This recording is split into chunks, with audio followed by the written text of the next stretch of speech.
Hello everyone, welcome back to another video. তো কথা বলবো আজকে স্ত্রী 2 এর বক্স অফিস কালেকশন নিয়ে। তো এই ছবিটা ডে বাই ডে কিন্তু বক্স অফিসের যে হোলটা সেটা কিন্তু খুব দারুণভাবে ধরে রেখেছে। তো লাস্ট উইকে এই ছবির যে ওভারঅল ইন্ডিয়া থেকে যে কালেকশনটা ছিল সেটা হচ্ছে 291 কোটি টাকা।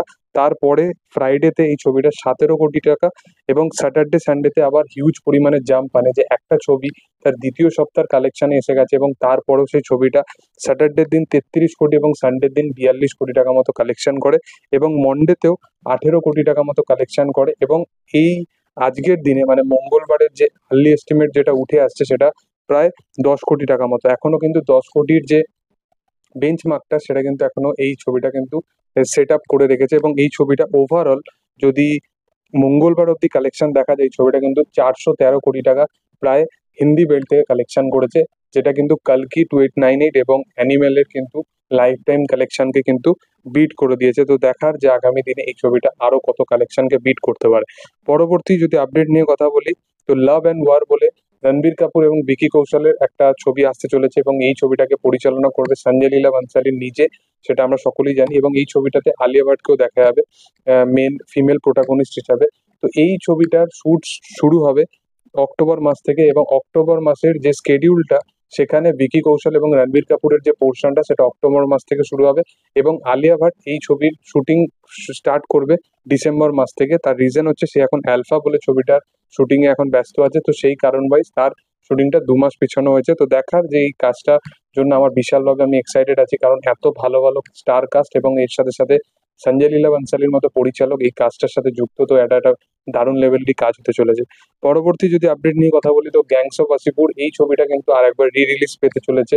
তো যারা বড় পর্দায় এই ছবিটাকে দেখোনি তাদের জন্য এটা একটা দারুণ লেভেলের সারপ্রাইজ হতে চলেছে। এবং এই ছবিটা অনেকেই হয়তো লকডাউনের টাইমে বা ওই পিরিয়ডটাতে অনেকে ফোনে দেখেছো। তো এই টাইমটা খুব ভালো একটা টাইম যেখানে 30 থেকে 5ই সেপ্টেম্বর অবধি এই ছবিটাকে কিন্তু তোমরা আবার বড় পর্দায় দেখতে পেতে চলেছো। পরবর্তী যদি আপডেট নিয়ে কথা বলি তো জগন শক্তি পরিচালক জগন শক্তি সে আপকামিং একটা জঙ্গল অ্যাডভেঞ্চার্স এর ওপর একটা সিনেমা বানাতে চাইছে এবং এই সিনেমার মুখ্য চরিত্রে আমরা অজয় দেবগানকে দেখতে পারি। তার লেটেস্ট আপডেট ওয়াইজ এটাই উঠে আসছে।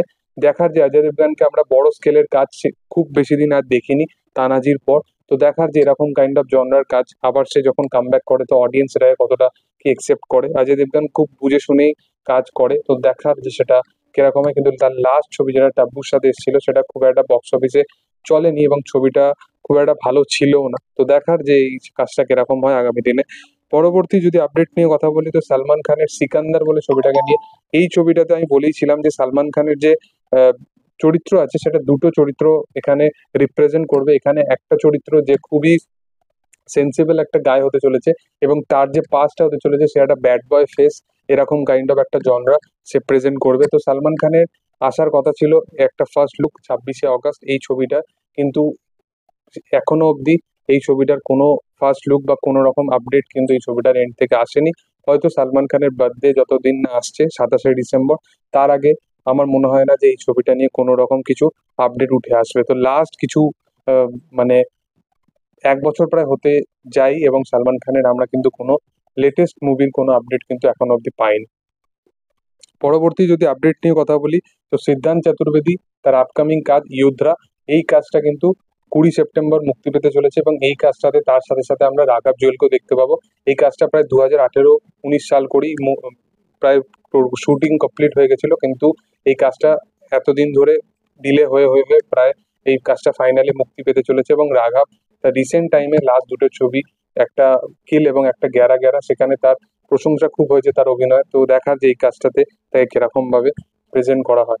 এর পরবর্তী যদি আপডেট নিয়ে কথা বলি তো আমির খান এবং রজনীকান্ত এই দুজনকে কিন্তু আমরা আবার একসাথে দেখতে পেতে চলেছি। লেটেস্ট আপডেট ওয়াইজ এটাই উঠে আসছে যে রজনীকান্তের আপকামিং ছবি যেটা লোকেশ কানাগরাজের সাথে আসছে কুলি বলে, এই ছবিটাতে কিন্তু অনেক জনেরই নাম উঠে আসছিল আপকামিং ডেজে যে এই ছবিটাতে ক্যামিও একজন বলিউড বড় অ্যাক্টরে থাকতে চলেছে, কখনো রণবীর সিং কখনো শাহরুখ খান, সবার নামই উঠে আসে। তো এই এখন যেটা রিসেন্টলি আপডেট ওয়াইজ উঠে আসছে সেটা হচ্ছে যে এই ছবিটাতে কিন্তু আমির খানকে আমরা একসাথে দেখতে চলেছি রজনীকান্তের সাথে এবং আমির খানের একটা বড় লেভেলের এই ছবিটা যদি ক্যামিও থাকে। তো আমরা সকলেই জানি যে লোকেশ তার ক্যামিওকে কিভাবে প্রেজেন্ট করে, তো সেইখানে যদি আমির খানের একটা প্রেজেন্টেশন দারুণ লেভেলে হয় তো আমির খানের একটা বিশাল লেভেলে কিন্তু আর হাইপ বেড়ে যাবে এবং তার যে কামব্যাকটা সেটা ফাইনালি কিন্তু হবে। এর সাথে সাথে কথা বলবো রাবণের টিআরপি নিয়ে, তার ওটিটি প্ল্যাটফর্মে। তো রাবণ এই ছবিটা 2020-21 এরকম টাইম করে এসেছিল, তারপরেও এই ছবির ওটিটি প্ল্যাটফর্মের টিআরপি নিয়ে কেন কথা বলছি, তো সেটার ব্যাপারেই কথা বলো। তো বঙ্গ টিভি বলে একটা ওটিটি প্ল্যাটফর্ম ছিল, যার ওটিটি রাইটস, রাবণের ওটিটি রাইটস যাদের কাছে ছিল, এবং রাবণ এত ভালো একটা অডিয়েন্সের কাছ থেকে একটা রেসপন্স পায়, ওটিটি হোক এবং টিভি হোক, সে সব জায়গা থেকে।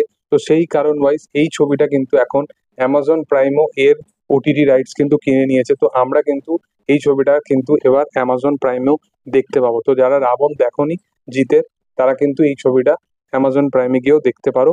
এবার কবে কি মুক্তি পেতে চলেছে এটা আমি জানি না, বা মুক্তি পেয়েও গেছে হয়তো, সেটা আমি জানি না। তো যাই হোক, তোমাদের এগুলো নিয়ে কি বক্তব্য, কি মতামত, কোন কাজটা নিয়ে বেশি এক্সাইটেড, অবশ্যই কমেন্ট সেকশনে জানাতে পারো। ভিডিও যদি ভালো লেগে থাকে লাইক শেয়ার সাবস্ক্রাইব করে দিও। Thank you all, by.